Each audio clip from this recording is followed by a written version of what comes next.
Good morning and welcome to the May 19th, 2025 workshop of the Orlando City Council. Good morning, Commissioners. At our last council meeting, it was a day after another person had lost their life in downtown as a result of a late night shooting. And during that meeting, there was a request to update the council on our after midnight safety initiatives. So that is what we're going to focus on in this workshop. This morning, David Barilla, Executive Director of the DDB CRA, will speak, followed by Chief Smith and CAO FJ Flynn, who provide us with an update. David started us off, and I think this is a fairly lengthy presentation between the three of them, so why don't we hold questions and comment till after the speakers have finished. All right, good morning. Sounds like we're good now. All right, good morning, Mayor and members of council. So let me go ahead and get this presentation up for us. I think we're good to go. So as you mentioned, Mayor, during the last council meeting, there was some discussion on really looking at how the nighttime economy was ultimately operating in downtown, as well as how it has been working in the past, and then looking forward a bit. So just a little bit of an agenda for this morning's conversation. The mayor gave you a little bit of a highlight already, but you'll start by hearing from me. I'll get to walk us through a little bit about what we've been doing within the CRA, as well as the Downtown Development Board, looking at enhancing downtown's economy and quality of life, and then really getting to dig in a bit on the history of the nighttime economy, specifically in downtown Orlando, some various studies that we worked on in the past, and how it has evolved over time. I'll then turn the mic over to our Chief of Police, Eric Smith, who will talk to you about some of the recent incidents in relation to safety in downtown, and then our Chief Administrative Officer, FJ Flynn, will talk about some of the staffing and fiscal realities of what's been ultimately just dedicated to specifically supporting the nighttime economy in downtown for several years, and then to kind of start a discussion as to getting your thoughts and seeing how we might want to consider moving forward. So as many of you know, downtown Orlando continues to welcome new residents, visitors, as well as businesses. Right now, we have over $2 billion in ongoing development investments, and we even have greater opportunities that lie ahead. So we have a great opportunity to really look at how we align the next steps that we take with creating what we've all said to be more vibrant, inclusive, and a neighborhood that welcomes everyone in downtown. So over recent years, we've really been looking at how we diversify our offerings in downtown Orlando and how we can support small businesses as they either choose to expand within downtown or are look at making downtown a new home. So one of the big steps in that was really looking at how we can incentivize new businesses to come into downtown. We took a big step with your support in creating a new retail incentive program as well as a restaurant incentive program to really build out the framework and establish downtown as a food and retail destination. Our restaurant program specifically actually offers up to $400,000 for new restaurants to come into downtown, especially those that are full service. It comes alongside them with the interior build out of those places as well as rent abatement. And we've been fortunate to have over $2.5 million approved to support new restaurants as well as retails coming into downtown. The average investment per establishment is $110,000. We also took the opportunity to double down on our facade program. So as the restaurant and the retail program really focuses on the interior of spaces, we wanted to make sure that either as new businesses were coming into downtown or our current property owners that have been here for a while had the opportunity to partner with us in investing in the presence of the outdoor space.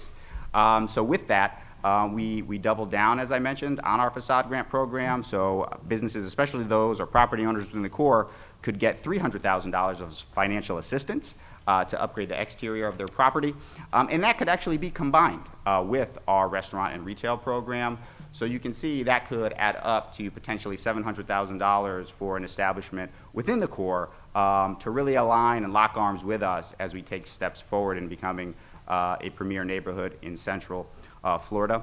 We've been fortunate to get over $1 million in approvals last year, and that was a 208% increase over 2023. So had some good activity and look forward to continue that moving forward. But we haven't just been focusing on our ground floor businesses. We know it's important that downtowns are the economic epicenters of cities, and we need to continue making sure that we have people coming to work every day and activating things during the day. So you see here we've had our high wage, high value job program for several years, but last year we did amend it and actually make it a little bit more targeted, especially focusing on headquarters in our Paramore area. We were very fortunate. Many of you will remember that Travel and Leisure took a big step at moving out of the attractions areas, bringing over 1,000 jobs to downtown Orlando in just several months from now. So it is on the horizon, excited about that. But in addition to that, you notice some of the other logos on this slide. They haven't been the only company we've had the opportunity to work with. We brought Assured Partners here. They're in the building just next door to us here in CNL. Many of you know EA Sports, Granite Telecommunications, as well as Sonesta are other companies that we've had the opportunity to work with to either move here or expand as we continue to fill out that daytime population in this post-pandemic environment. But I wanted to share also some of the big components. Obviously, when you're looking at a lot of the things that we'll be talking about in a bit as far as various bars or nightclubs, those often look at ground floor spaces, right? That's where they're zoned for, that's where they can be active. The logos before you are some of the components that we've seen open up in the past 2 years in downtown. You'll notice some familiar logos, hopefully, Create Coffee over in Creative Village, Qdoba there as well, the Drake over just kind of north of Lake Eola, Planet Fitness just south of us. So we've been fortunate to have a lot of ground floor business openings. What you also will notice in this slide is that the vast majority of them have been outside of the central business district. Our kind of bedroom communities or other components that kind of surround that central business district have been seeing the most interest from new businesses coming to downtown. And getting these type of establishments within the CBD continues to be a little bit more of an uphill battle. But absent of the businesses themselves, we're obviously always looking at attracting more visitors and ensuring a high quality of life for those who call downtown Orlando their home. So we've been very fortunate to continue to offer our special events program through the DDB. With that, this past year, we actually brought over 42 different events to downtown. Some of those very large. You see the IOA 5K there at the bottom, and some small.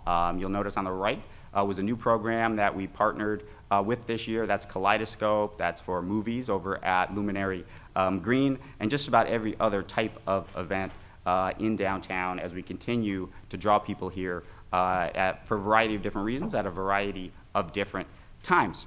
But we also wanted to make business a little bit easier to be able to have here in downtown Orlando. So actually during the pandemic, we started a parklet program, but we were fortunate to be able to extend that to allow our restaurants and businesses to extend their patio space.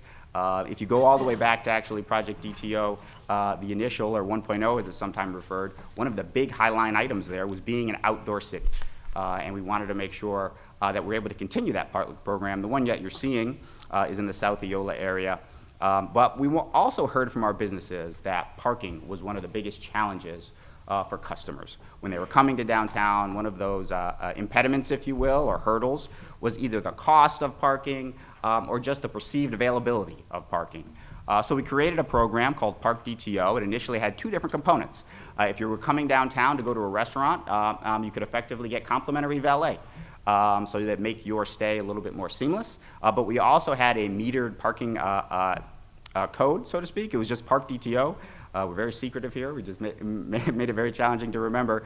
And you can see some of the stats there. Between both of those programs and our meter program is still active, we were able to get over 30,000 stays for people coming to downtown and take part in that program and hopefully be patronizing our businesses as they were here. But we didn't just stop there. We wanted to make sure that ultimately the experience in the day was very exciting, very new, very something that would hopefully pull individuals not only out of their office buildings, but maybe get them there in the first place. So we started an initiative in partnership with United Arts last year that many of you are very familiar with, DTO Live. We've had nearly 1,000 performances at this point. So every day there's someone performing. You can either see them in Duncan Park, that's right out front of the former SunTrust building. The Exchange building is what it is called now. But we also did extensions of other types of activities, such as Third Thursday, and things to really make downtown unique, exciting, extend people's stays when they're here during the day, or draw them outside to be able to take part in a lot of the various businesses that we do have during the day, hopefully get them buying lunch and just spending some time in our beautiful city. But we also wanted people to be able to get around. So we did something called Ride DTO. So they're the bright yellow carts that you see driving around downtown. We also have one Kia. It's a sedan that drives around downtown that for just $1, you can get around anywhere you want in downtown. It's on demand, so it works just like Uber or Lyft. They will pick you up and take you to your destination. And it's only been out for about 6 months now, but we are seeing great feedback. You see there, the average driver rating is 4.95 out of 5. So we got a lot of friendly drivers out there that are driving our constituents around, and we've moved nearly 5,000 people already. Especially during those, and it is focused, I should say, during those daytime hours. If you haven't used Ride DTO yet, we also have a very unique code for that to get 3 free rides. It's Ride DTO. So, but the other component is making sure what everyone experiences just from at any point in time when they are in downtown. So we launched our Clean and Safe app last year.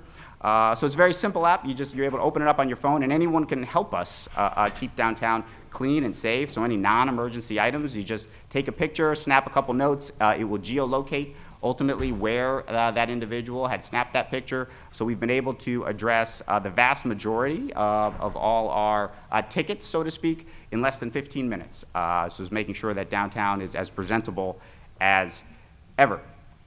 But as we continue to move forward, there's been other aspects which you've seen kind of take shape over the past year. We've done a lot of placemaking initiatives. Here you kind of just see some highlights as to what those have been. In the upper left, that's actually probably the newest addition. That's a new mural we have on the Centraplex garage over in the Paramore area. Then you see Prismatica, which was a traveling art piece that we installed down at Lake Lucerne. Obviously, some components of what's been very successful is our Downtown for the Holidays walk, so to speak, and then our event in Lake Eola. The mural that has caught everyone's eye over on the corner of Roslyn and Orange, and who can forget our classic Marita sign that we were fortunate to be able to reactivate right in the core of the CBD on 30 South Orange. But many of you had the opportunity to join us last week at the Downtown Orlando Partnership's Golden Brick Awards. And I mentioned this when I was speaking there, but it's really, really exciting to see. You learn so much of all the other things that are happening in downtown. I put some snapshots here, but many of you will remember them. Obviously, DTO Live up in the left, but we heard from a number of different activities and just the economic impact that EDC brought, the huge success of the Orlando Pride, as well as the courtyard over near the Downtown Arts District space. But as all of those things have really taken us, have helped us take significant steps forward in downtown Orlando, we do still have conversations like we're having today in the challenges we face at night and how we ultimately could look at managing them a little bit better.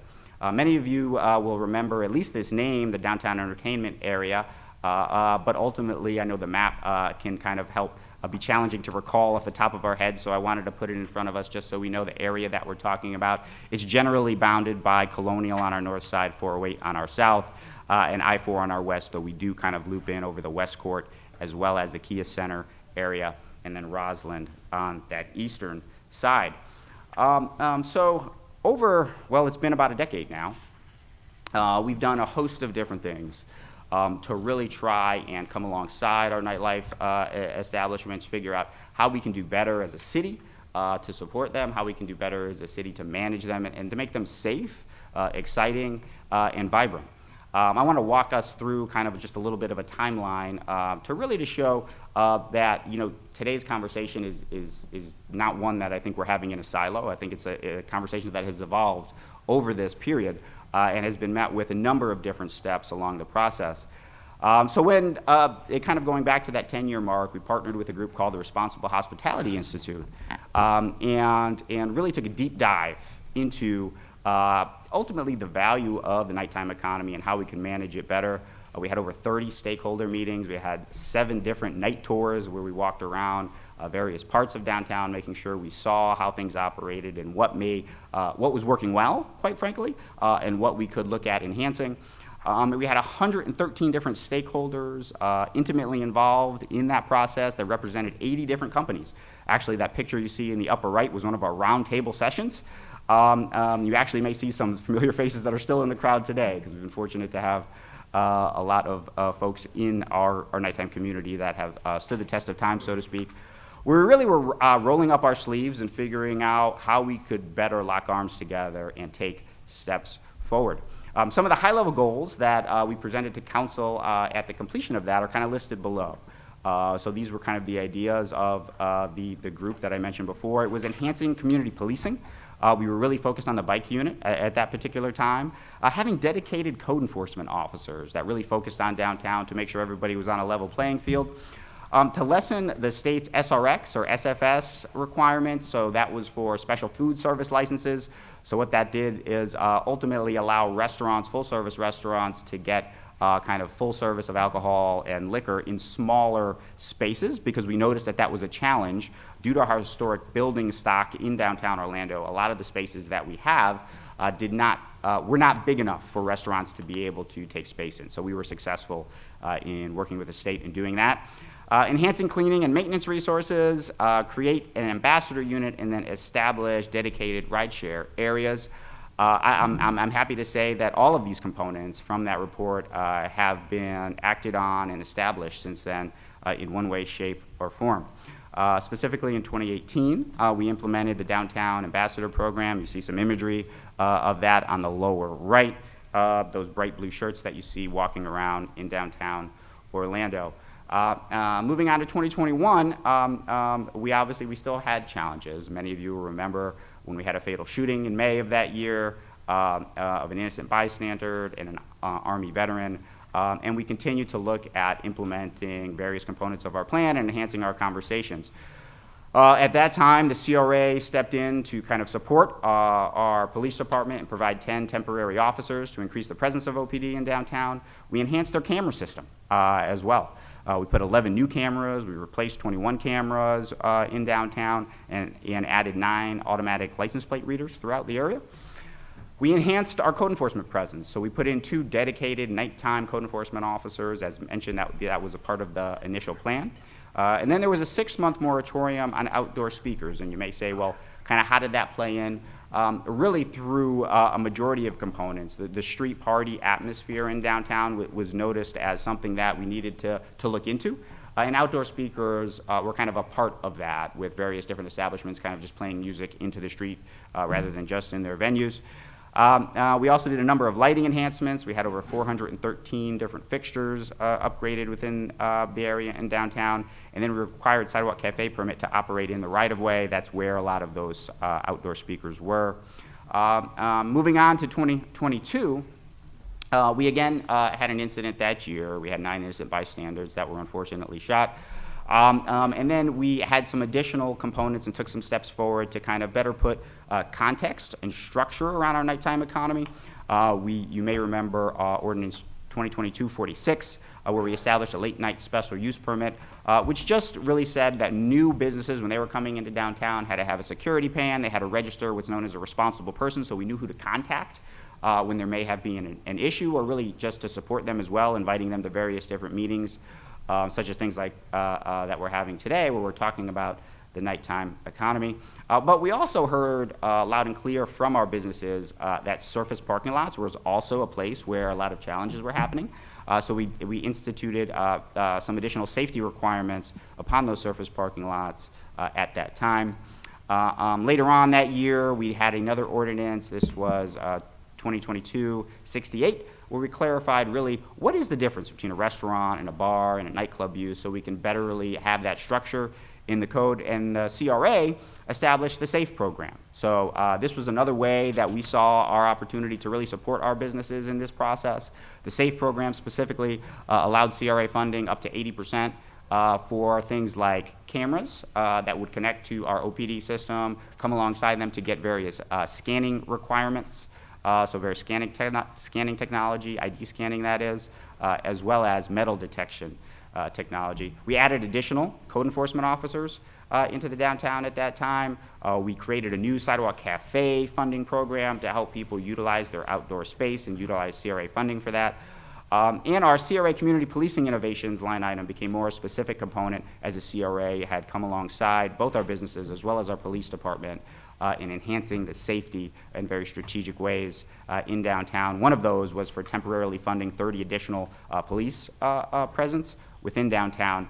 And we started something at that time known as coordinated entry, where we actually had various entry points into downtown, and various different individuals, as you would come into downtown, would walk by vapor wake detection dogs. So those would just be dogs that sniff for weapons or other items, just like you would experience at the airport, in order to alert our police or security personnel that we had that someone might be bringing something into the area that could be cause a safety issue.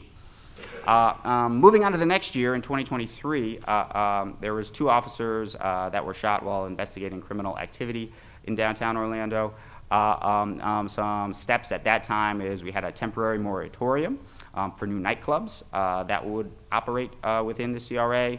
And then later that year, Ordinance 2023-8, the after midnight sales permit, which I'll talk about in a little bit more depth, took shape and was ultimately approved. And I'll talk about that here in just a couple minutes. And then in 2024, that following year, many of us will remember, because it was so recent, we had 2 fatally shot on Halloween and 9 individuals injured. There was an emergency order placed on that time for a little bit less than a week at 1 a.m. To 5 a.m. for a ban on alcohol sales in the DEA after midnight. And then we started a phased reopening of Orange Avenue, as I referenced before in earlier years. Really looking at the street party atmosphere was something noted. That was just an additional challenge. It was a challenge for police to really monitor. It was a challenge for all city services, because it's like really hosting an event every day, I should say every day of the week, every weekend day of the week, every week throughout the year, which has significant financial implications for us all. Also that year is we did get a challenge, so we are in active litigation right now with some of our bar operators in downtown in relation to the after midnight sales permit. And then this year we really finalized the full opening of Orange Avenue to vehicular traffic. So as I mentioned, I wanted to just talk a little bit of a reminder about what our after midnight sales permit is and what it requires. So this was approved in 2023. So if someone wants to sell alcohol after midnight, as that name would indicate, there's several different things. They have to get the permit. It's a small fee, $250 in and of itself. That's just the permit fee. They have to tell us some things. They have to have hours of operation, occupancy. We'll need to know their state alcohol license type. But then based on their occupancy, they could be required to contribute to extra duty police presence that the chief found being required, really to make sure we were trying to keep it as safe downtown, or keep downtown as safe as possible. You notice the kind of table on the right of this slide showcases kind of how that ironed out after a series of meetings with both residents in downtown as well as our business owners in downtown. If there's an occupancy, or if a business has an occupancy of 1 to 124, so less than 125 effectively, they're not required to participate in the funding of extra duty police. Now that next step up, you'll see level 1, level 2, and level 3 kind of denotes, based on their occupancy, what their portion of that funding is. So you see the level just correlates with how many officers they would participate in funding. In addition to that, we added requirements for weapons detection systems, so just metal detectors, to make sure that they're providing safe establishments for anyone that's coming into the area, that they're scanning IDs, making sure that everyone who comes in is of the appropriate age. And then obviously we want to have occupancy load monitoring so that the establishments aren't getting overcrowded. Should there be an instance where people need to leave quickly, that the establishment is designed in a way where it can accommodate everyone who is inside. A lot of information on this slide. This is just kind of a snapshot of our current after midnight sales permit holders. There's just over 60 right now. You see the vast majority of them. You see that kind of middle column states a level 0. that means they are less than 125 occupancy, so they do not have the extra duty requirement from a funding standpoint based on the current after midnight permit requirements. I also wanted to show just a brief snapshot of kind of the activity in relation to that permit. So as you might imagine, permit is only as good as we monitor it. So since its inception, there's been about 14,000 different inspections through a variety of different city departments between warnings well, there's been 39 warnings, there's been 414 violations that have been noted over that period of time. And then you can kind of see a breakdown of the AMS permit counts. And then in the middle, this is kind of just a graphical depiction of what I was pointing out on that last slide, which is that you see the portion of this pie, so to speak, the 30 is those establishments were at level 0. And then the darker blue is level 1. And then you see that drastically decrease as we get to some of our larger establishments that are level 2s and level 3s. And then when you look at the after midnight permit, just wanted to note kind of some of the context that we've seen a variety of different cities either shortly before us or a lot after us kind of move to this style of structure as they manage their nighttime economies. This is just a list of some of the more major ones in Florida between Daytona Beach, St. Augustine, Winter Garden, Bradenton, St. Pete, as well as Oakland Park. I don't want to say that they have after midnight permits that are similar in structure to ours. They are not all exactly the same. Obviously, each city has their own way of determining what's best for their individual municipalities. And there were some alternate proposals, especially in 2023, when we were having significant discussions about the after midnight permit on other ways that we can look at keeping it safe. And really what it was focused on at that time is getting a funding source to really fund what was kind of determined as required by our chief of police from a police presence standpoint. All of these actually were kind of presented to us, and we had conversations with business owners through a variety of different things, one of them being the Orlando Hospitality Association at that time. But wanted to note that there was a conversation of a creation of a special taxing district or a neighborhood improvement district. Some of the challenges with that were it really would focus on the property owners themselves. In downtown Orlando, you can think of how that would be focused. A lot of our larger buildings are office buildings who really didn't have the context of the types of businesses that this service was being ultimately required for. So that component was really never taken. There were never steps taken as thinking that was the right piece to move forward. There was a sales tax surcharge option that was proposed within the DEA. We did encourage our establishments that we would kind of support that component should they seek to patronize the state in order to get that process started, which has not taken shape up until this time. There was conversation about an MSTU, Municipal Testing Service Units. As many of you know, that really wouldn't work in this context, but it was discussed. Those funds would go to the county in the way that is structured. But then there was significant conversation and a hopeful conversation on our part at the time that actually continued to move forward about an 18A, which is a special event permit, so we can kind of have a more formal approach to the coordinated entry style of approach that I noted earlier. Ultimately, that was never able to be effectuated for a number of reasons, some of them being the context of the new legislation that has come before us from the state level, other components of making sure that everyone within that area was open to having restrictions placed on people coming in to their individual area, the cost of that in and of itself for additional resources, both from a security standpoint, barricades, and all of those pieces as well. But as we did this, I wanted to share kind of as one of my closing slides, in just how does our downtown compare. So especially as we were looking into our proposal for the after midnight sales permit, we really wanted to see kind of how Orlando stacked up, so to speak, not only against some of our major cities in Florida, but also against similar cities throughout the country. And what we found at that period of time was that we had the highest density of bars per square mile against all other CBDs in Florida. That's Tampa, St. Pete, Miami. And even when you look bigger than that, we had more than Denver and Austin and just behind Nashville. So you can kind of think about what a similar peer city from a density standpoint might look like. We had 4 times as many bars per square mile as Miami and Austin.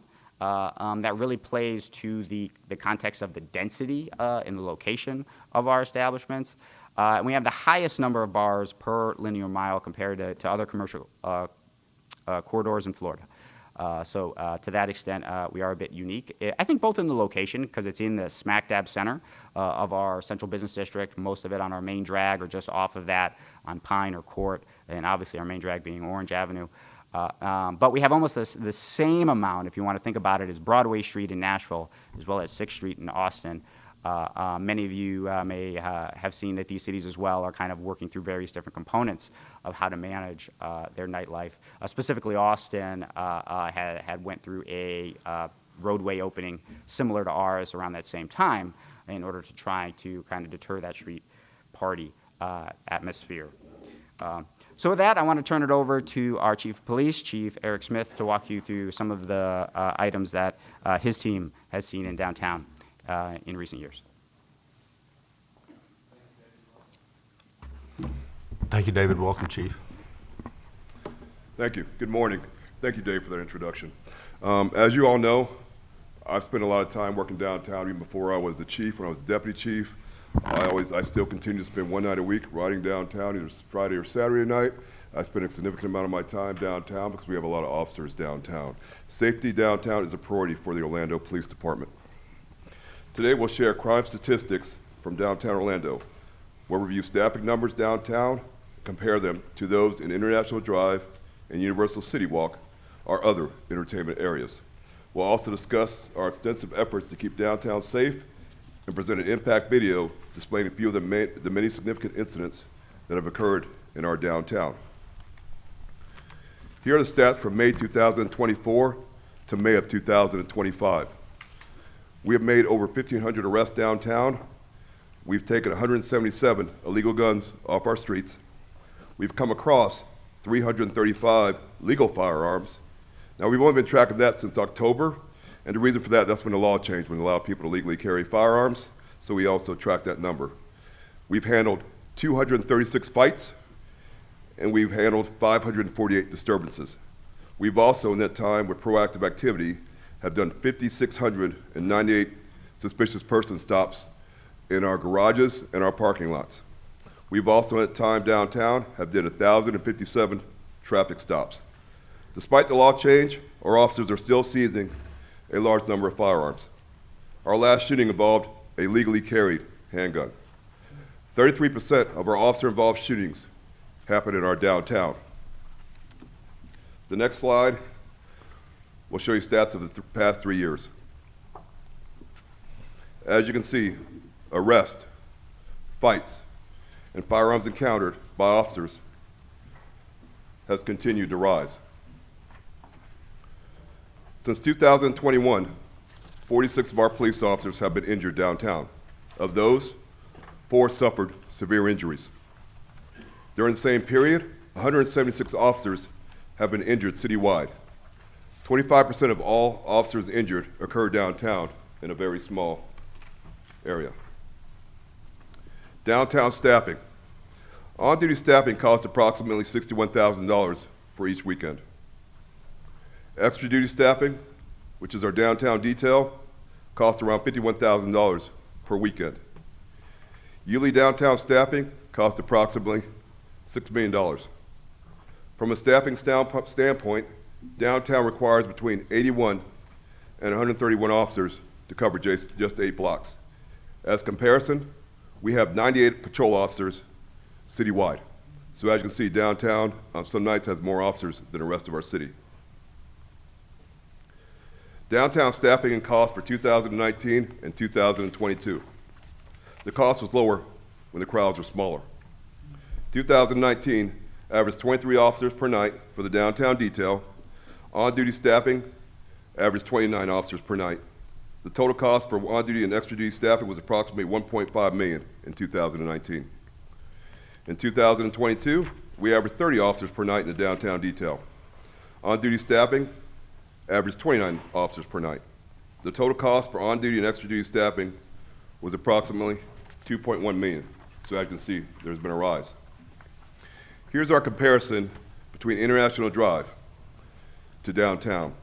These are the crime stats for International Drive for the past 12 months. Compared to downtown, they have 63% fewer arrests, 91% fewer guns seized, and 93% less violent crime. Now, a comparison of Universal City Walk for the last 12 months to downtown has 95 fewer arrests, 98% fewer gun seizures, and 96% less violent crime. So the public safety efforts.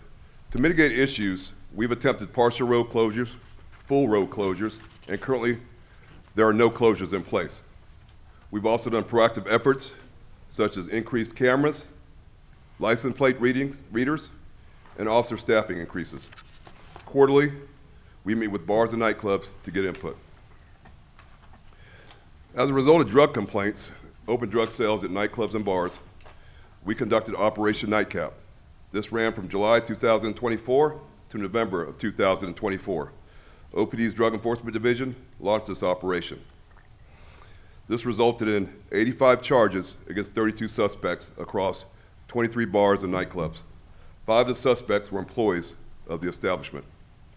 Fentanyl, cocaine, ecstasy, cannabis, meth, and other drugs were sold to undercover officers.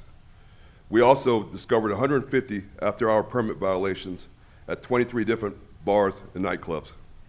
Officers were able to enter bars and nightclubs with firearms in an undercover capacity. This shows significant incidents. What you're looking at now is a map of some of the significant incidents that have occurred downtown. On May 2nd, 2021, a man was shot and killed, an innocent military veteran, on the street. On September 25th, 2021, a man ambushed officers picking up a brick and hit them repeatedly in the head. He live streamed this incident on Facebook. On July 31st, 2022, 9 people were shot on a sidewalk as a result of rival gang activity. All the victims survived and had no affiliation with either gang.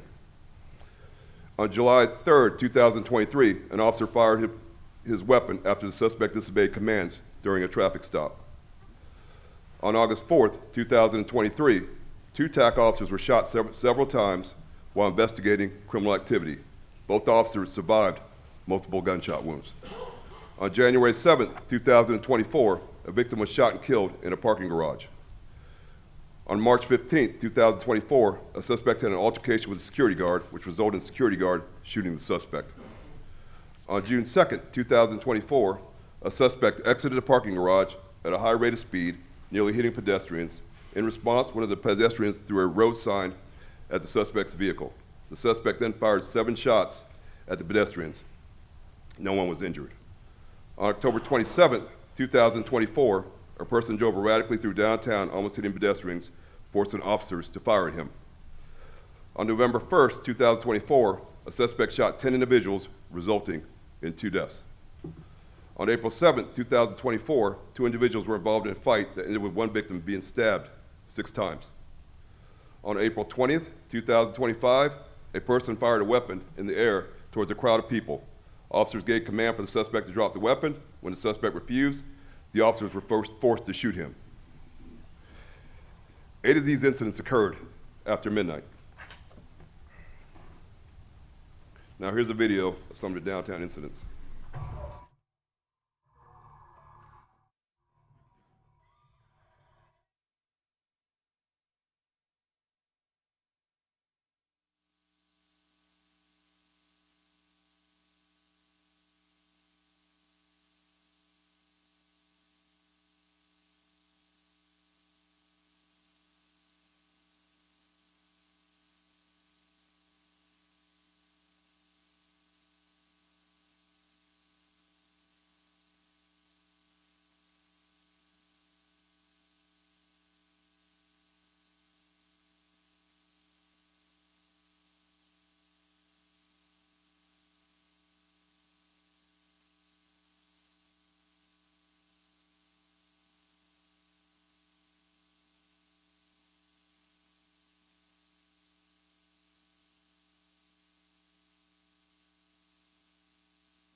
question is this the downtown we want?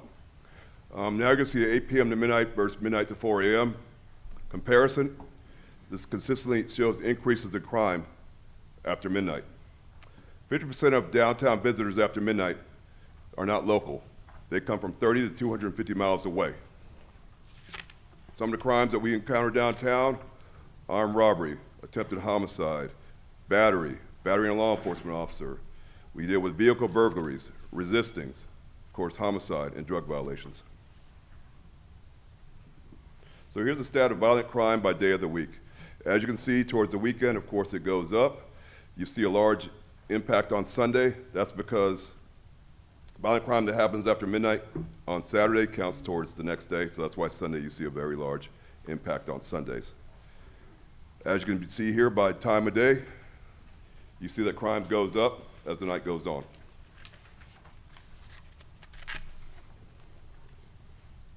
Here's another video.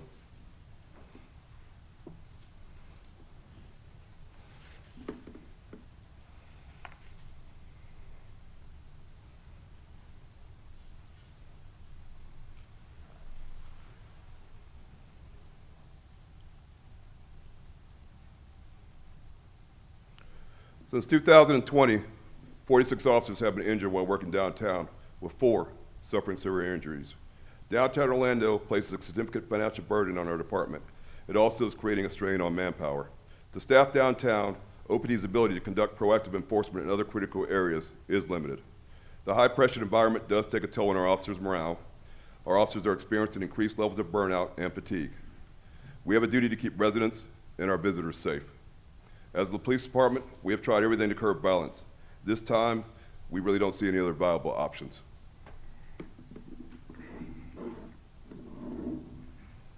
Thank you. Thank Now you, I'll be F.J. Flynn.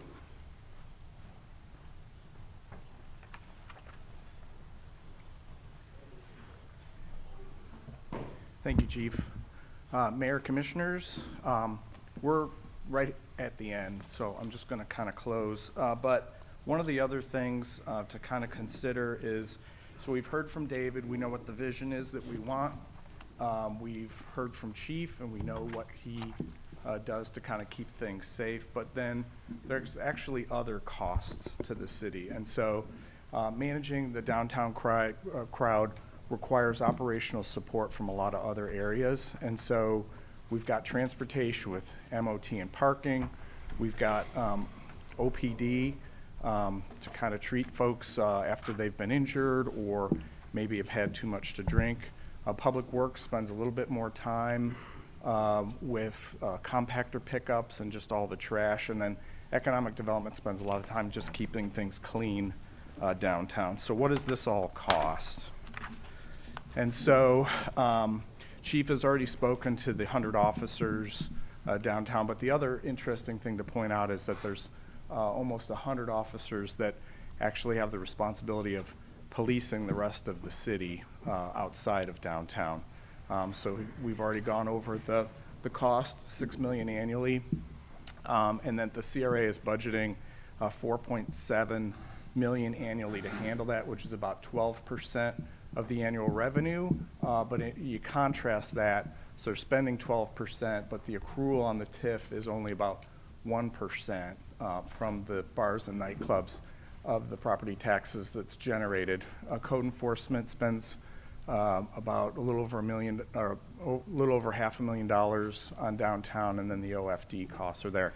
So roughly $6.7 million worth of cost, and then the accrual from the AMS permit is about $1.6 million, so about not quite 25% of what's accrued. So those are the staffing impacts, and so I know you've heard a lot this morning. It's a lot of detail, and we appreciate your time spent on this, and so we're just going to basically open it up. These are really the 3 questions that we'd like to kind of talk about today, which is if we continue with this, how are the additional public safety costs covered? And the other question is do we stop selling alcohol at midnight? And then in both scenarios, do we keep some sort of AMS permit scanning, ID checks. So those are really the three things that we want to talk about this morning. And so we have staff here to kind of answer any questions, and then I'll turn it back to you, Mayor, for Okay, thank you, discussion. FJ. So, it's a lot of information being presented, and obviously, we've made significant investments in downtown because it's our economic and cultural hub, not just for Orlando, but for all of Central Florida, and we want to draw people downtown. But we also have to balance the resources to manage the crowds that we draw downtown. I don't know if we put a number on it, but 10 to 15,000 people a night probably. David, what do you got on that? Somewhere in that range? On Friday, Saturday night. And we have to ask whether that's what our vision is for our downtown and our community.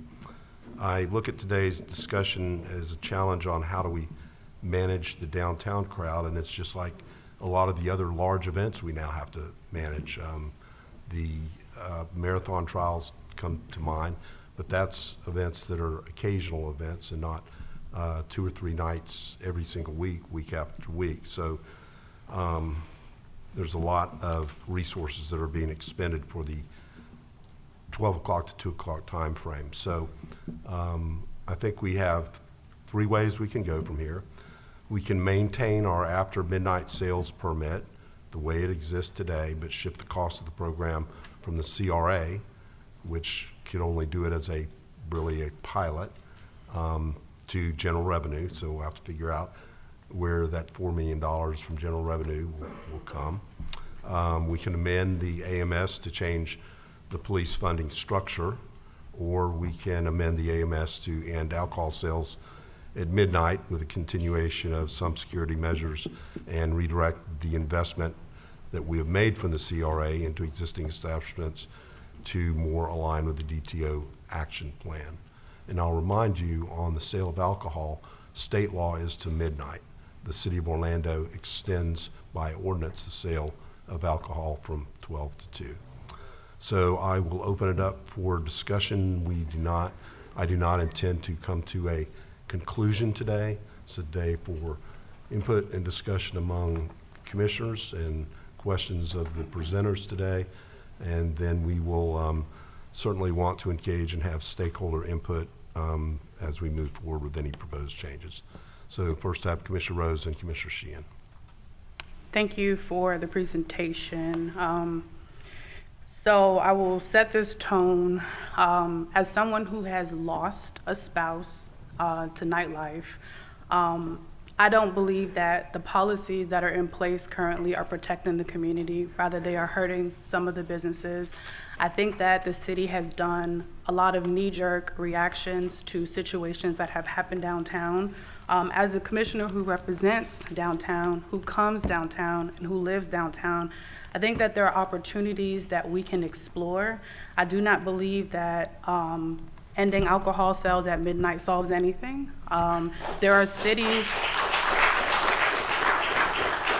There are major cities in this state, including Jacksonville, who have who stop alcohol sales at midnight, and it does not stop the violence. What we do have to do is create a place where we do not allow bad actors into downtown. I think we need to go to universal security measures. Last week during my briefing, I still have not received the alleged notification that says we cannot mandate off-duty. I did do some research, and Ybor City requires all of their establishments downtown to have a certain amount of off-duty based on the amount of their occupants in their building. One mandatory outside, and then a security plan. I think we need to look at security detail as a whole in our downtown, because while there are establishments who are zero occupancy, they have multiple, when there are different activities and events happening in downtown, they do change that occupancy. I heard a statement made about quarterly meetings. I'd like to know, and I'll go down, I don't know if someone has a pen to write my questions. I really would like to know, when was the last, other than situationals or announcements, when was the last time the bars and the nightclubs met quarterly? I know that there have been times when we're gonna change a policy, or when we did when we shut down, when we did the curfew, when the shooting happened downtown. And I'm gonna use this. Safety is a top priority, not just in downtown, in this entire city of Orlando. Shootings happen across this world, not just in downtown Orlando. I will use Ybor City. Ybor City had a Halloween mass shooting similar to downtown. They still serve alcohol after 3 a.m. They did not change their policies because that is not conducive to businesses downtown. I do believe that the policies that have happened in the last, I would say, 4 to 5 years have been a direct, in my opinion, punishment to the establishments in downtown rather than looking at cohesive, how do we work together? The security measures that we have for AMS, everybody needs those same security measures.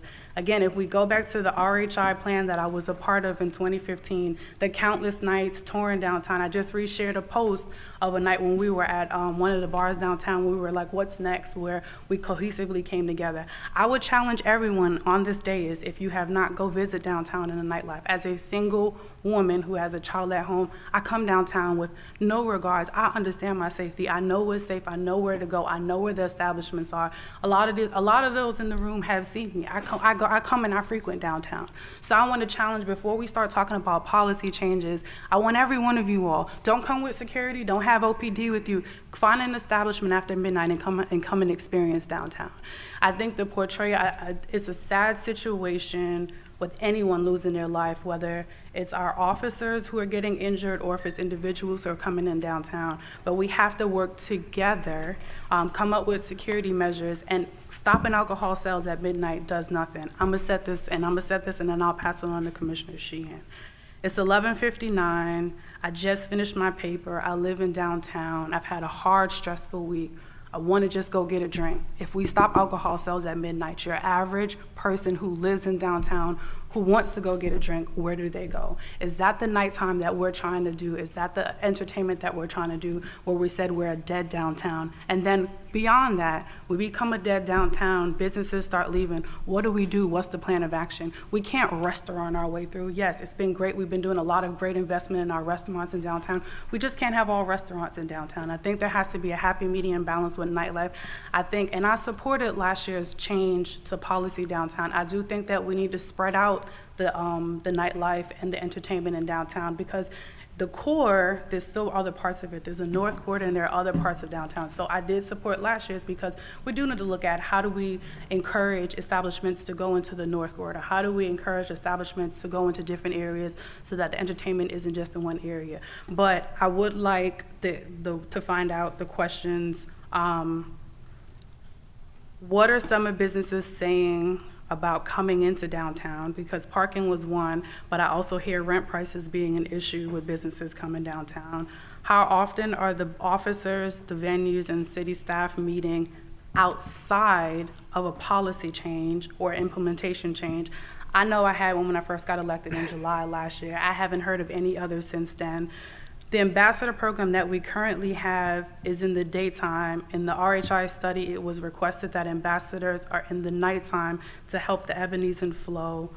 And are we running the same patrol operations? So we looked at numbers about iDrive and Universal. Are we running the same operations in Universal and iDrive as we are doing downtown? And so those are the questions that I'd like answered. Okay, Commissioner Sheehan.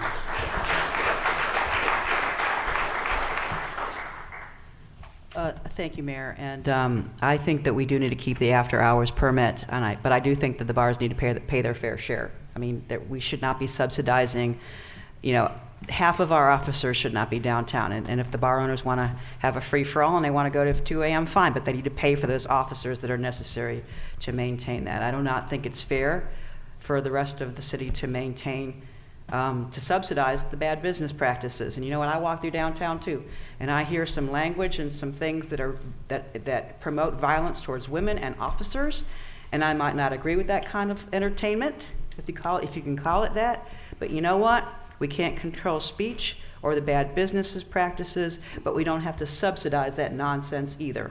If you're going to bring in a rough crowd, you're going to have rough things happening in downtown. It's up to the business owners to control themselves, and they will not do that, and that sucks, frankly.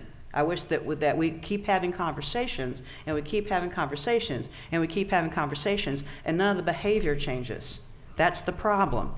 We cannot, it's not fair that 50% of our officers are in downtown attempting to control violence.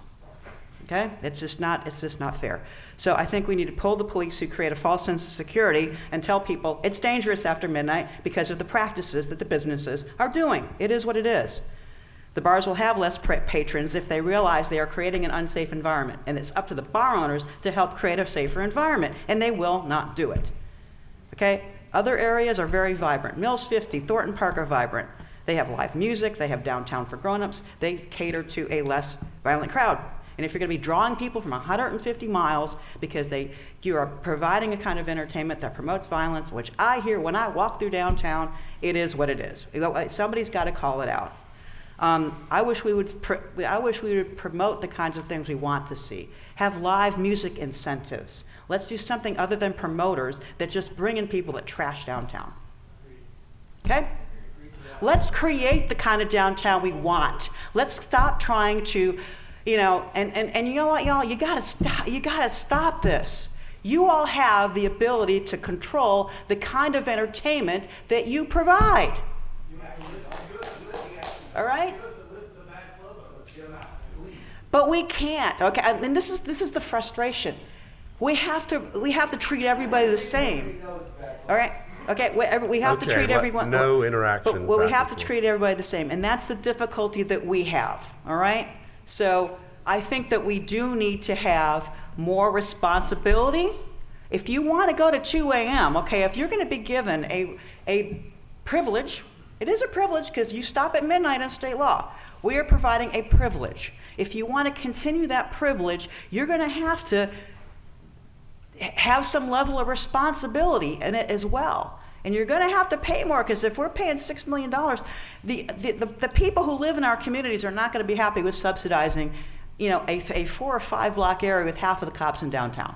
Okay? It's just not sustainable. It's not sustainable through the CRA. I mean, we've kind of been pushing it to even do that for as long as we have. Okay?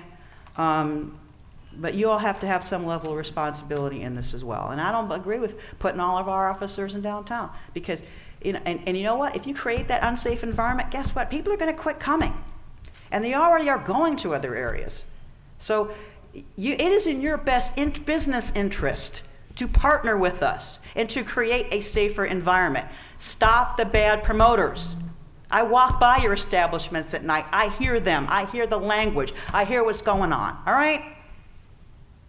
Let's try to have some level of responsibility here and quit being adversaries, and let's try to do something responsible as adults. Because you know what? Adults are the ones that are supposed to be consuming alcohol. Adults are supposed to be the ones that are serving the alcohol. Let's try to get this solved. You know what? Okay, there is what it is is. no interaction back and So, forth. less than 1% of the CRA taxes are from bars, all right? 25%, and we're paying $6.7 million. That is unsustainable. So y'all are gonna have to figure out a way to work with us on this. Or I'm going to support the midnight, but I would rather we try to get it together.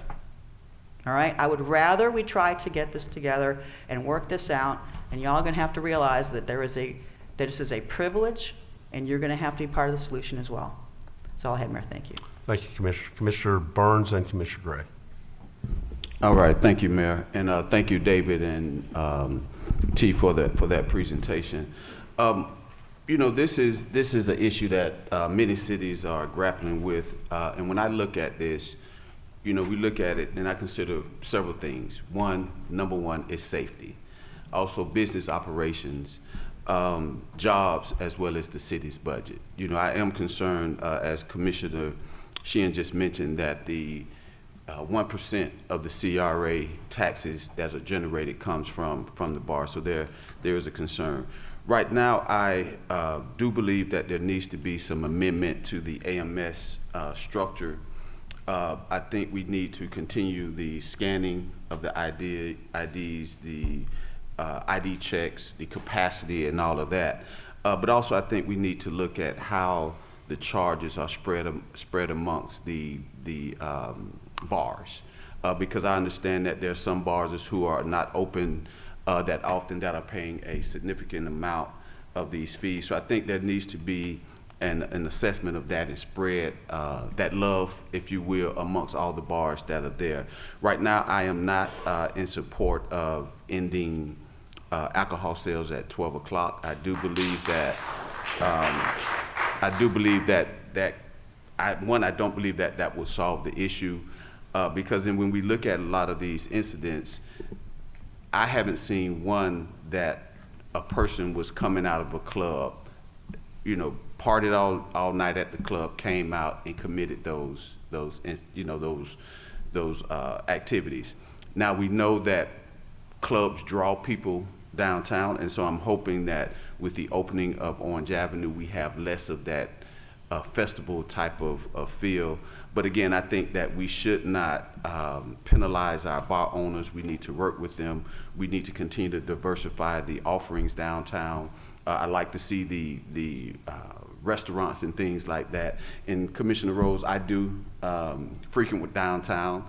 Unfortunately, one of my favorite establishments is closed now, Ember. But I'm there, and I want to come there. When I have friends in town, I want to take them to downtown. We take them to the other areas that make Orlando great, and we also want to bring them downtown. But I also want my friends and my family to be safe in doing so. So, Mayor, I do think we need to look at the AMS structure again, keeping all of the safety ID checks. But I think we need to look at how we disperse and how we charge the organizations and the establishments so it can be more equitable.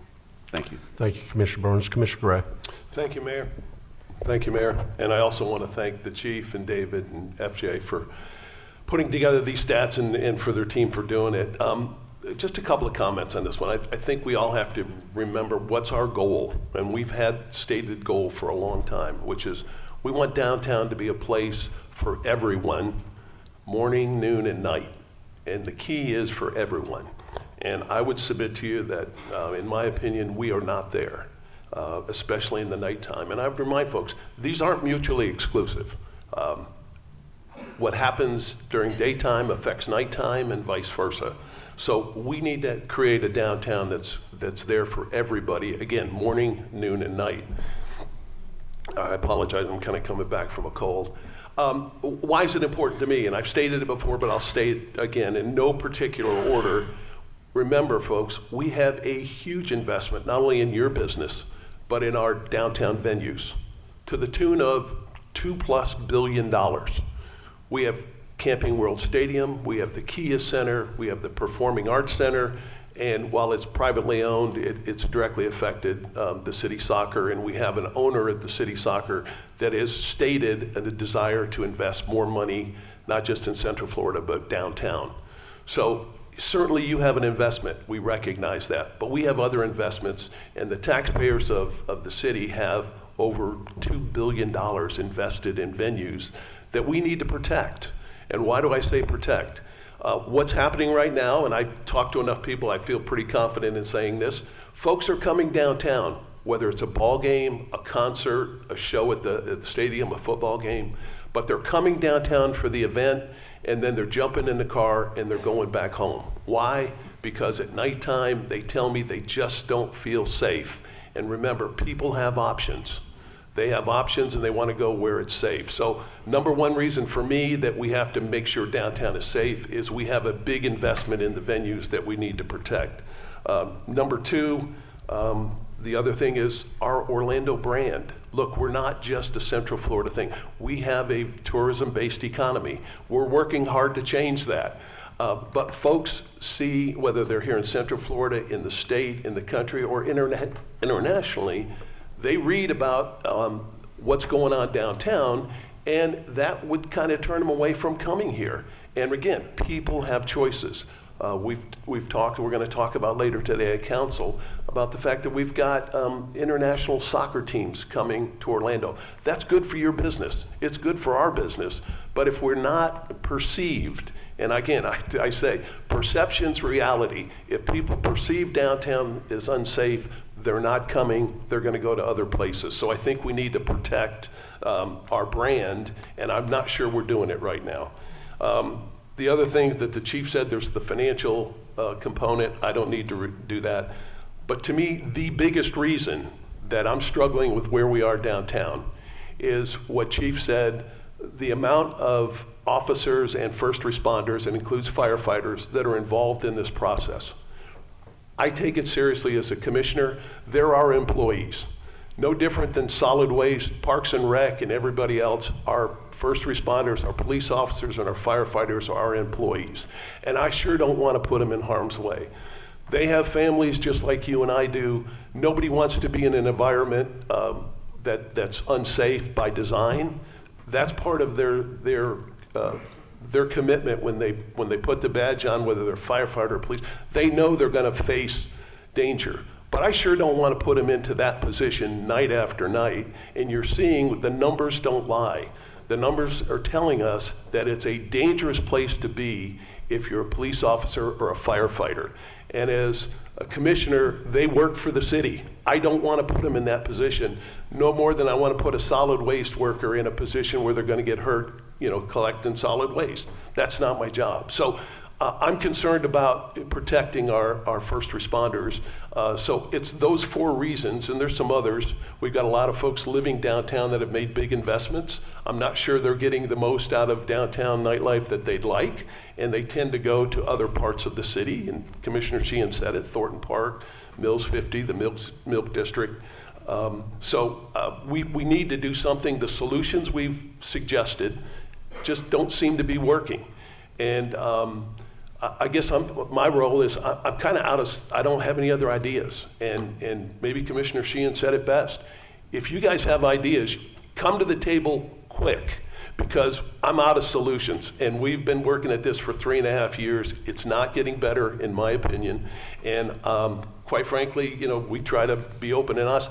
I'm a 12 o'clock guy right now, until somebody can convince me that we can have downtown entertainment after hours in a safe environment. And look, I know, I've met with a couple of you. We've got some really good operators downtown. They're investing their own money. They're trying to make a good living downtown and provide a product. So it's not the whole group. But my general observation is there's some bad apples in the group, and you guys as a industry need to figure out a way to get together, have some leadership, people step up and say, look, if you're a bad operator, you're not going to be with us. And here's the good news. You eliminate the bad operators, you've eliminated your competition by 50%.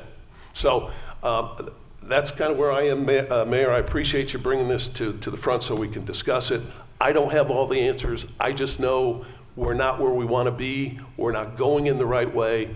And I sure as hell don't want to put our officers and firefighters, continue to put them in a perilous situation. And that's why I'm a 12 o'clock guy. But I am willing to say, show me something that works and I'll consider it, but I'm not there right now. So thank you for letting me share my thoughts. All right, Commissioner Stewart, then Burns and Rose. Thank you, Mayor. Jim, thank you for your comments. I think that's a good reflection of what's going on in downtown, and I specifically am concerned about after 12 o'clock and alcohol sales. My mama used to say nothing good happens after midnight, and we've now got the figures that say nothing good is happening after midnight in downtown Orlando. I think the biggest thing, we have two issues that concern me, and I think the first is, I think Jim is, and I've said it for 15 years, the city has made a significant investment in downtown Orlando. People come to venues and then they drive away. We bring thousands of people to downtown Orlando and they go someplace else. So they're not there. I'm the same way. When I want to go to dinner, I grab dinner usually in College Park in my district someplace, and then go downtown and then go back to that area to have drinks. Why? Because I feel safer about that. I feel safer about walking around. I feel safer about all those same kind of issues. I'm not an after midnight guy. I'm a 10 o'clock to midnight guy. And I don't feel safe in that time frame in downtown Orlando.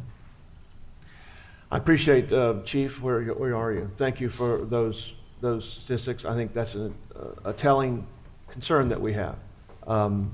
Like Jim, we have hundreds of officers downtown.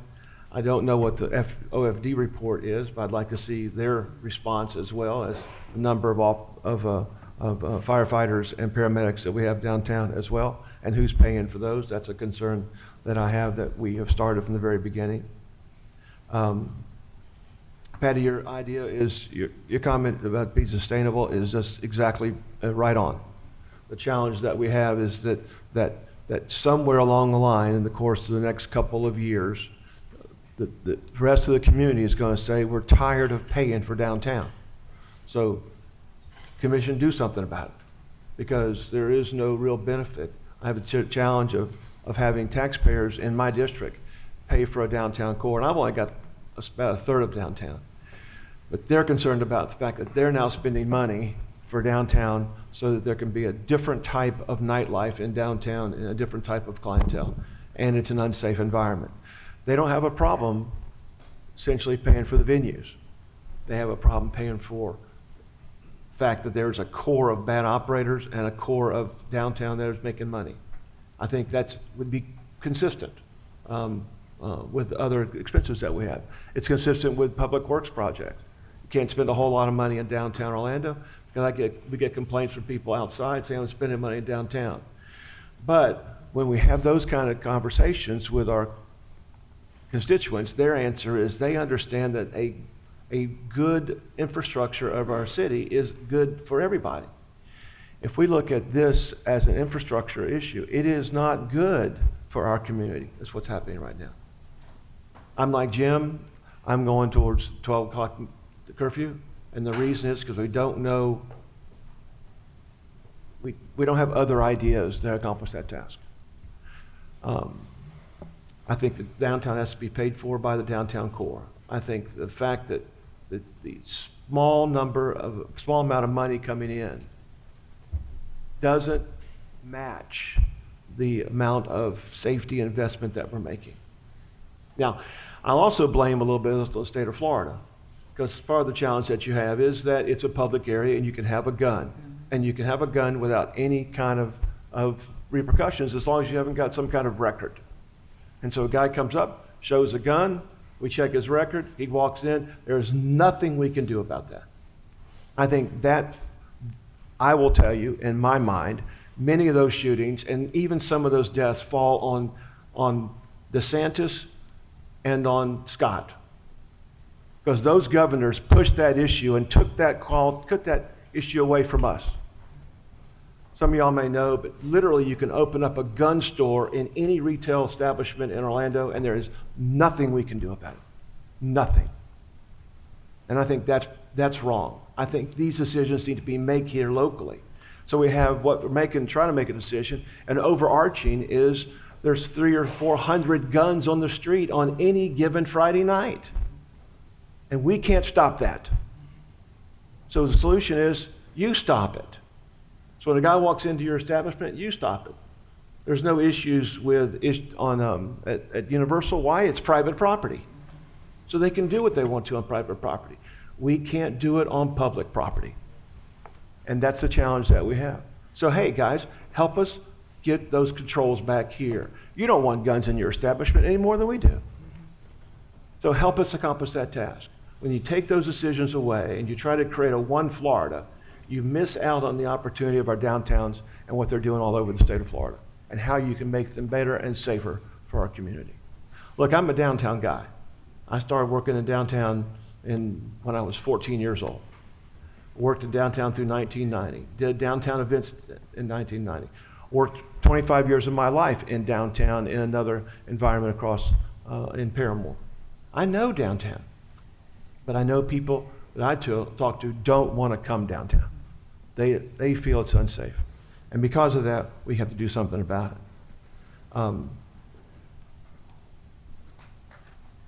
The other issue is, I think, and Jim is correct, we want a downtown for everyone. I interpret just a little bit different than Jim, and that's okay. But I can tell you that those people who are using the venues that we have aren't staying downtown, and those ought to be your customers. Those ought to be your clients. And we're not accomplishing that task. I'd like to see some more creative ideas that come back. I'd like to see some figures on how much it costs us in investment with our firefighters and paramedics that are assigned downtown. I'd like to see some other figures in terms of how we're going to pay for this. If the answer is we're not going to make any change to it, where's the $6 million going to come from? And where is it appropriate? Because when the 6 million down here, that means that Baldwin Park, Thornton Park, College Park, Nona, take Southwest, they're less safe in our town. And that's wrong. That's wrong. It's okay to be a little bit disproportionate based upon something that's it's paid for. But we turn around tomorrow and try to do an event in my district, I've got to have 2 or 3 police officers there.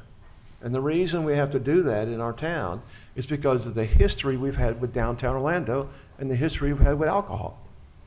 And that's what we have to figure out, what that solution is. Because we're stopping those other things that are happening around our community based upon the history of what's going on in downtown Orlando. Mayor, I'd like to see more creative ideas. I think David's got the right idea. We've made a good investment and good investments on the downtown in the daytime core. What we have not done is really address the evening core and address those people who we bring down. 18,000 people to Arena. We bring 2,500, maybe 5,000 to a show or 2 shows in downtown Orlando. Guys parking in parking garages, walking to Judson Live, and then leaving there and going back home. That's not the downtown that we want. It's not the downtown that we promised in 2005 and 2006. And that's the downtown we want to have something different on. So, Mayor, I'm still looking for great ideas, and somebody's got them, that's okay. But the comments I've had from the community are stop, stop, stop, don't do what you're asking to do, and no comments that come back and say, here's how we would solve this problem. The only person that's offered that solution is one friend who said, solve the problem by making everything open till 5 o'clock. And what happens is people don't cram in at midnight. I don't think that is a fair assessment. It is a good, creative way to look at it, and I appreciate it. But that's the kind of creativity we're going to have to figure out how to solve this problem. And while I don't agree with that, I'm glad that people feel that they have a way to provide that kind of creativity. But the other is not happening. So much for my Robert Stewart Lecture 101. I just think we need to figure out what happens with the investment that we've made in downtown Orlando and how people can come down here and be safe. Thank you. Thank you, Commissioner. I'm going to go to Commissioner Ortiz before we start a second round. Commissioner Ortiz. Righty now, you ready for this? All right, Chief, can you come up to the podium? I have a few questions to ask you.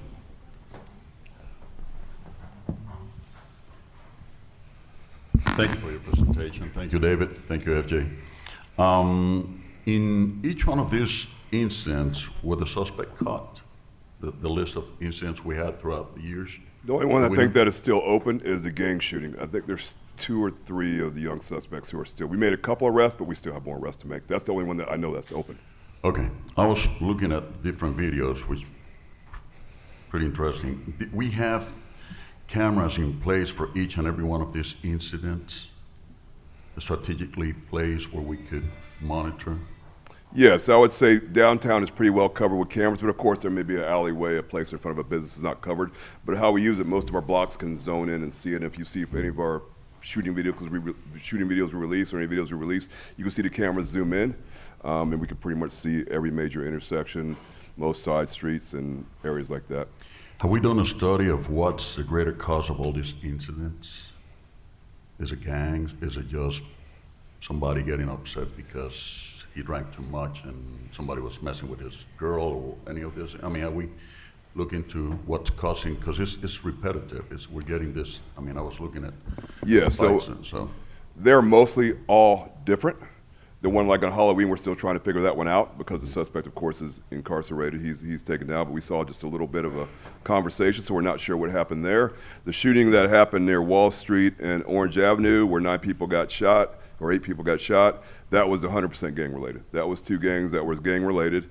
Some of the other ones, like the person we just shot about a month ago, That was more of a domestic situation. Him and his either girlfriend or wife were arguing about that. So they all come back to a situation. The military veteran that was shot, he bumped into the guy got mad, and that was him just being agitated to a certain level, and you're not gonna bump into me, and I'm gonna shoot you, and that's the way I run my life. So there's no patterns. No, they're all very different, but also because there's so many different people coming down there, so many different walks of life, you do see, I mean, my officers do stop gang members. We're very, very proactive, as you saw. We do 5,000 stops in a year is a lot. On top of that, 1,000 traffic stops is a lot. So we're stopping a lot of people. We're coming across a lot of guns, but we're coming across a lot of guns that are legally carried. And it may be a bad actor, but he's got no felony convictions. He's not over, he's over 21 years old, so he can carry his gun. So we get those people who will tell us right off the bat, they're like, hey, I've been arrested a bunch, but I don't have any convictions. You can't take my gun. Okay, and we'll have a conversation about that. On a conversation we had some time ago, you were telling me a lot of these people that come downtown, they're not even from here. They come from other places. People have come as far from Pensacola to enjoy downtown. That's a great thing. That means we're, good music or most of the time. But it seems like we're an epicenter. So how are we staggering police? Are they bunched up in certain areas, or are they staggered, officers all over the place? So now that the streets are open, we've sort of changed it. We have less officers, of course, because it takes a lot more officers to have a street closed. So you have 4 or 5 officers sitting at each of the intersections. So now what happens is you have the officers who are on patrol. The officers are riding in 2-man teams. You have the officers that are assigned by me down there, and that's their job. So they're there for 12 hours, and it just rolls into downtown. That's their job. They're in 2-man teams riding around downtown, and they're ones doing very proactive work. You also have some of the main corners do have officers, so they still have the 2 officers in every main corner. Because what we found, if we pulled the main officers off the corners, even when we have them roam, the problem is if you're at Orange and Washington and you roam away from Orange and Washington, a fight breaks out at Orange and Washington. So they pretty much stay at Orange and Washington, Central and Orange. There's probably 4 or 5 intersections that we cover all the time. Then because of the AMS, we have officers who are assigned to each club. So there's a 2-man team assigned to each of the major clubs, and there's an officer right near the clubs. So sometimes you'll see the 2 officers who are at Wall and Orange, that are assigned to Wall and Orange, are interacting with the 2 officers who are assigned to like Beecham or assigned to Wall Street. So there's a gaggle of officers in that area, and that has helped us out because a lot of our fights break out the Central and Orange area, the Wall and Orange area. We just get a lot of fights that break out in the street in that area. But the rest of our officers are mobile. Those are the ones who are doing the 5,000 suspicious people, the 1,000 traffic stops. They are mobile in their vehicles because one thing that we found is bicycles, because there's so much traffic now and so many people on the sidewalks, we pulled away from bicycles on the 2 busy nights. So Friday and Saturday, the officers are in cars. So the officers are downtown bike officers that are assigned down there. They are 2-man in cars just because there's nowhere to go. If a car comes at you, you saw the officers in the video get hit by the car from behind. A bunch of those officers got hurt. I went to the hospital and visited them. We just can't put our officers in a position on bikes to get hit by cars. So that's the only change you see if you're looking at things. They're in cars, a nightclub or somewhere close calls out a fight, they'll respond to assist the other officers. But that's the only real difference you see. We're still very present downtown.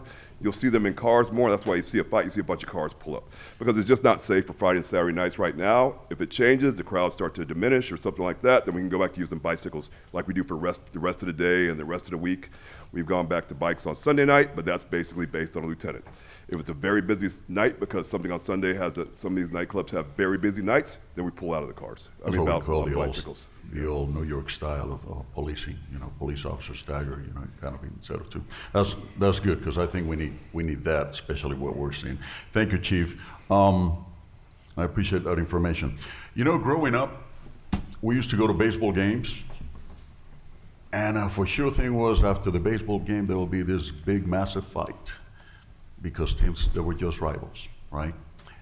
Football all over Europe, after the game, don't matter, or South America, after a big football game, there's a lot of fights. People just don't care for the other team, winning or losing or what the case may be. And what I'm trying to say here is that inside the clubs, these things are not happening. We cannot control the baseball game, right? We cannot control we can control the outside, and that's what we're trying to do here, control the outside, because I know this is not happening in the clubs. Other issues may be happening in the clubs that we have to address, the drugs or whatnot. We definitely have to address that. So we have to address the outside of the clubs, the cities, the streets. And I have been talking about this for the longest time. Cameras, technology. We live in a world of technology. And I think that it's about time for us to get really aggressive. I know we do have cameras, but not the kind of cameras we need. We need thermal imaging, we need AI gun detection, we need facial recognition. I know way back then we were trying to implement facial recognition, and everything broke loose because people didn't want to have their privacy invaded. Well, let me give you some examples. Boston, Massachusetts, they have cameras all over the place. On the bombing, we caught those guys pretty quick. Minneapolis, Minnesota, the police got defunded. When we had that trip to Minnesota, I did a ride along with the police. They have a population of close to 480-something thousand, and they only have about 485 police officers. 485, that's not very much. So they use the camera's technology in order to police themselves. Pretty effective to a certain extent, right? And Medellin, Colombia. Talk about Pablo Escobar back in the days, right? So I went to Medellin, Colombia, and I was teaching a class down there, and I was invited. They heard that I was a commissioner. So they thought commissioner was like the chief of police in New York, right? So they invited me to see their police department, their technology. Good thing they didn't know I was not a police officer, because they gave me all kinds of information. But one of the things I was most impressed by was their camera system, because they had this. They had this facial recognition, the thermal, all these different things. And Medellin, Colombia is not the place it used to be. It's very safe. They have thousands of cameras all over the city. We need to saturate our downtown with cameras and let everybody know that they do exist. We need to put tag readers, which I know that we're doing a lot of that, but we need these cameras with these particular features, with these elements. Okay, that's gonna help the police work incredibly, because we may be able to use less police officers and be able to attend to whatever the incidents are happening. Crime, and we know this, we can deter crime, but we cannot totally avoid crime, because whoever comes with a mindset of doing something, they're gonna do it. But if we have these cameras that can tell us that the body that person, if he has a weapon, and you can compare, you can do an analysis of, okay, this person looks like he's agitated, and he has a weapon.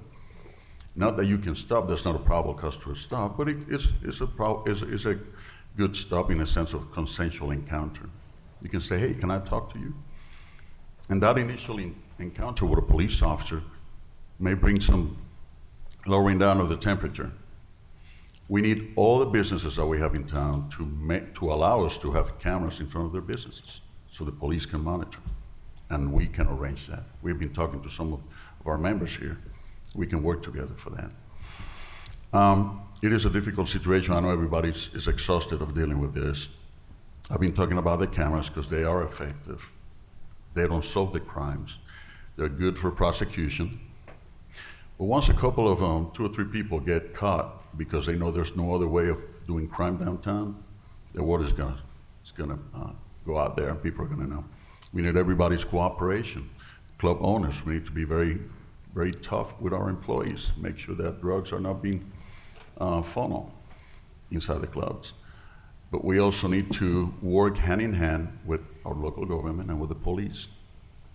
Have those chats. I don't know if every quarter or every 2 months or whenever, but we need to have them and see what's going on, what's the patterns that are going on, and continue working in a proactive way.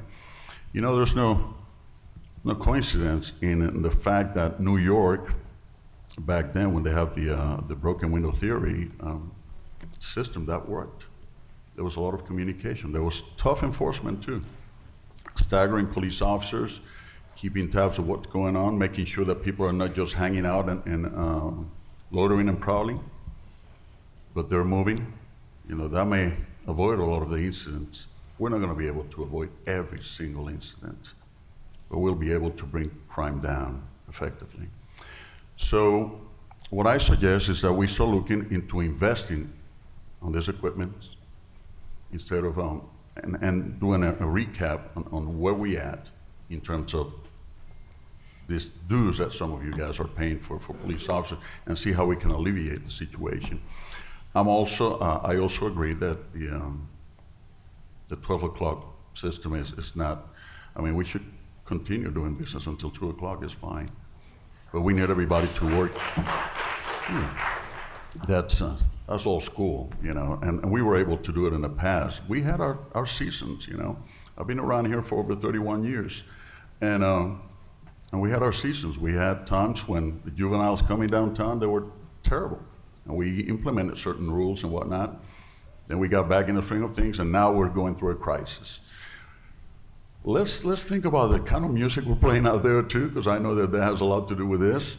Let's see if we can minimize some of this kind of music that brings the attention of people that like to get in trouble. I'm not saying to eliminate it. I'm not anybody to tell anybody what to do with their clubs.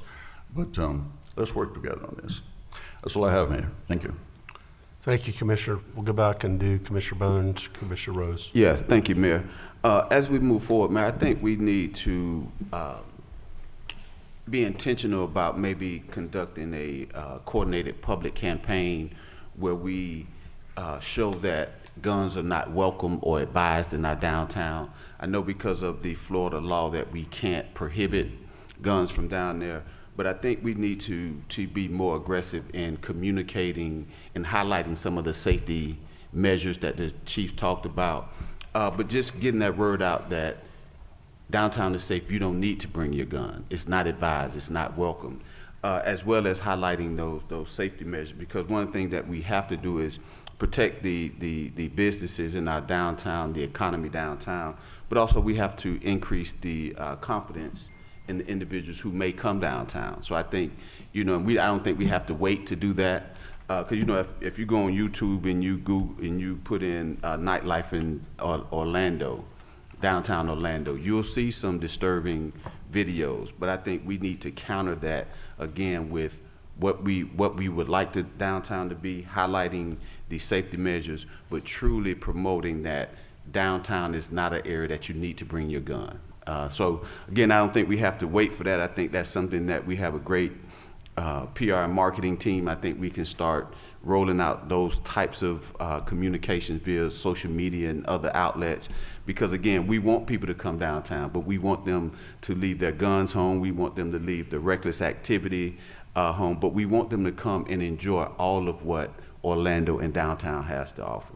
So that's all I have. Thank you, Mayor. Thank you, Commissioner Rose. Along those lines, I feel a little bit different. Perception was mentioned twice by two of my colleagues, and perception is key. And if we're, as the electeds, standing in front of bodies of cameras saying that we don't feel safe, we have to come up with solutions. We can't continue to spread the negative persona of isolated incidences to make it seem like all of downtown is bad. Last year, I asked for a rebranding campaign. I've heard zero. I've sent follow-up emails. That's how we start, by talking about the great things. And I'll use a couple of establishments. Beecham has events all the time, regular music performances. Let's talk about those things. Let's highlight those things. Like I said earlier, I would challenge my colleagues who are struggling, because I don't know what the struggle is, with downtown, to come and visit downtown in the nighttime and come and experience. There's a lot of great things to offer.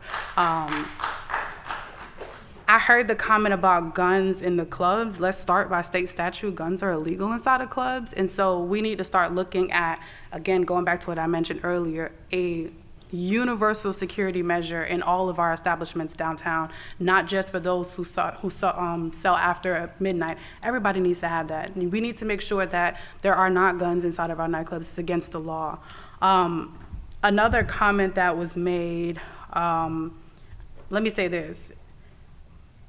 To say you don't have solutions, but to say let's close at midnight is a poor solution. You've got to sit down with the groups and really talk through what next steps look like. I think, like I said, universal security is going to be the key measure. Do we know everyone?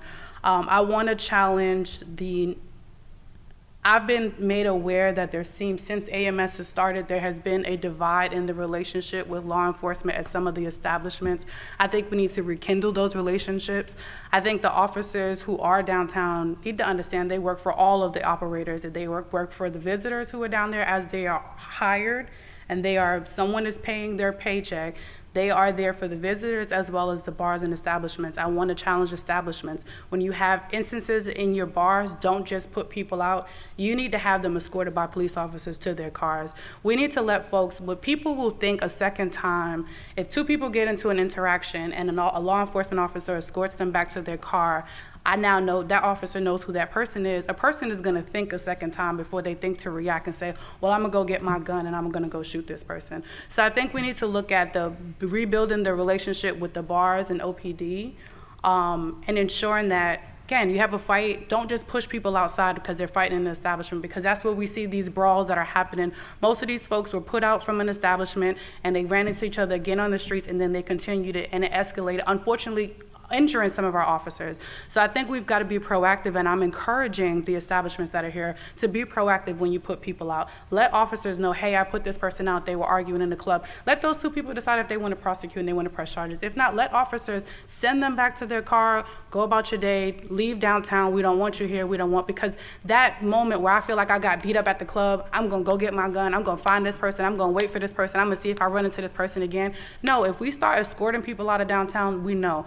I want to thank Chief for no longer putting downtown in our weekend recap. That is a start, because those guns and those drugs are not only coming from downtown, so that is a start. We've got to work collectively at rebranding. You all are all here, yes, y'all are all competitors of one another, but this perception and creating and making sure folks see that we are a great town, a great downtown, we have to overpower the negatives. We have to overpower the fights at a pizza club. We've got to be able to talk about the positive things that we are doing, the jobs that are created. And I think that's a piece that we didn't talk about here, and that was one of the things I did not see in a data report, which was part of the RHI. How many people are, especially in District 5 in West Orlando, are employed at some of these establishments? So when businesses start closing their doors, we are adding, unfortunately, to the poverty. We are adding to unemployment in our communities. And I think that's what we have to think about. I will stand my 10 toes down. Midnight is not the solution. We have to work together at creating safety opportunities. David, I would like to know, has there been a lighting study done in recent time in downtown to make sure that downtown is well lit throughout the entire area?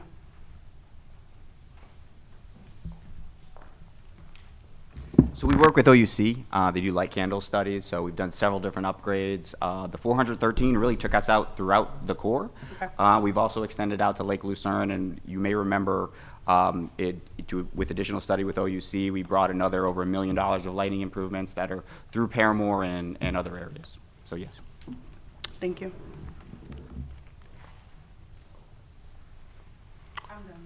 Okay, thank you.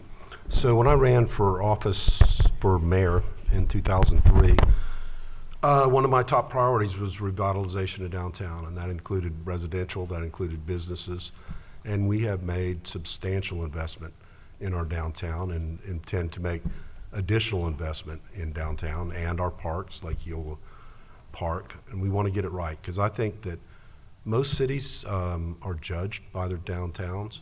We're a little bit different because of the theme parks. Obviously, you can come to Central Florida without going to downtown Orlando and enjoy vacation and see only Universal and Disney and SeaWorld and not be within 10 miles of our downtown, fortunately. And that's a good thing or a bad thing, depending on if you want to have thousands of people in downtown or not.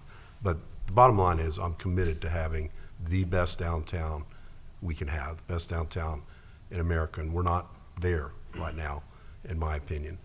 Commissioners, I thank you for today.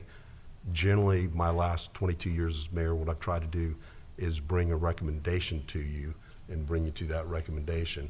Today, I don't have a recommendation, and I wanted to get your input so that we can formulate how we move forward in our downtown area. So I think I've collected a lot of good information. We do want to engage with all of the stakeholders in the downtown area. Chief, I appreciate OPD's continued creativity. Now opening the roads up is another area to consider whether that's the right thing to do or not.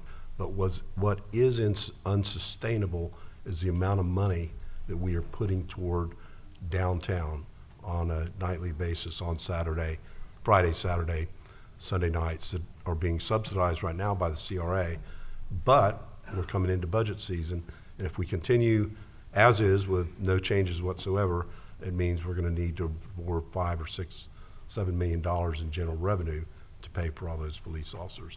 And it's a striking number when you think on a Friday night or a Saturday night, we have as many police officers in a 4-block area downtown as we do throughout the rest of the city. And that's unsustainable in my mind as well. So today I don't have a recommendation, but that's something we're gonna work on in the next month or two. And we invite input. We don't have input at workshops. That's not the purpose generally of a workshop, but we will figure out ways, David, to engage anybody that wants to have some recommendations. So I thank everybody for attending. Workshop is adjourned.